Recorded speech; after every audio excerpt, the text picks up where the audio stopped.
Suite des vidéos sur les lois de probabilité à densité, la dernière vidéo sur la loi normale centrée réduite, nous allons voir comment calculer la probabilité que grand X soit inférieur à A ou grand X supérieur à A, selon on verra les cas où A est positif ou A négatif. Donc le rappel des épisodes précédents, c'est qu'il n'est pas possible de déterminer les primitives de la fonction de densité de la loi normale centrée réduite, telle qu'elle est donnée ici.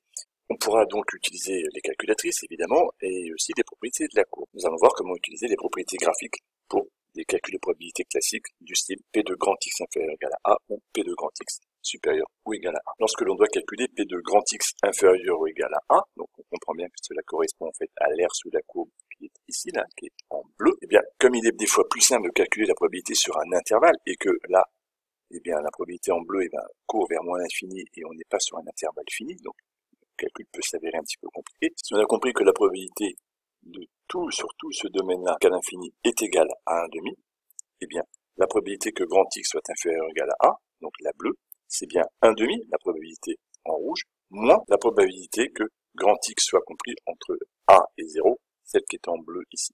L'idée est de dire, c'est qu'il sera peut-être plus simple de calculer la probabilité sur un intervalle, que grand X soit compris entre A et 0, et donc calculer 0,5 moins la probabilité sur un intervalle, peut être plus simple que de calculer la probabilité que grand X soit inférieur ou égal à A, puisque les valeurs de X courent jusqu'à moins l'infini. Cette formule-là n'est pas à apprendre par cœur, qu'on soit bien d'accord.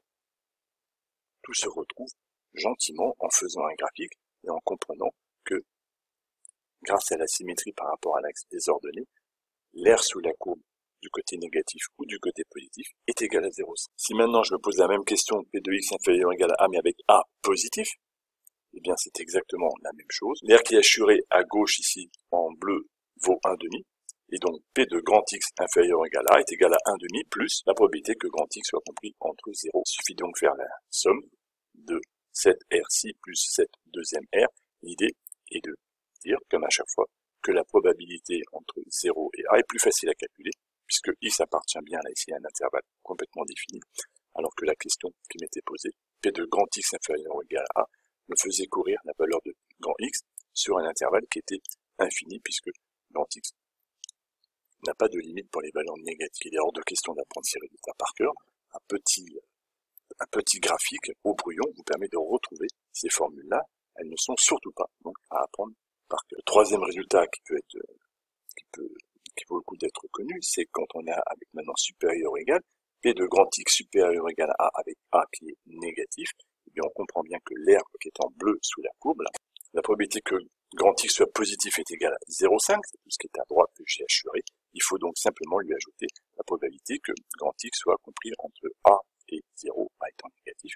Et donc la probabilité que grand X soit supérieur ou égal à A, c'est 0,5 plus P de A inférieur ou égal à X inférieur à 0. Et le dernier, enfin, si A est positif, on cherche la probabilité que grand X soit supérieur ou égal à A, exactement toujours le même raisonnement, l'aire qui est ici que j'ai assuré, et l'aire qui manque pour que l'intégralité la fasse 1,5, donc l'aire que j'ai assuré plus l'aire que je cherche est égal à 1,5, ce qui fait que l'aire que je cherche, c'est 0,5 moins l'aire qui est assurée, la probabilité que grand X soit compris entre 0 et A, car encore une fois, il sera plus simple de calculer la probabilité sur un intervalle entre 0 et A que sur A plus l'infini. Il y a une petite gymnastique à comprendre avec ces propriétés de la courbe, selon les différentes probabilités que nous aurons à calculer. Cela vient très naturellement, et surtout, ne pas apprendre par cœur ces résultats. Il faut comprendre cette petite gymnastique et ces stratégies calculaires. Voilà le résultat résumé dans sa globalité. C'en est fini des vidéos sur la loi normale centrée réduite. Nous allons généraliser maintenant la loi normale dans des situations où elle ne sera plus centrée en 0 et où l'allure de la courbe pourra être plus ou moins étalée.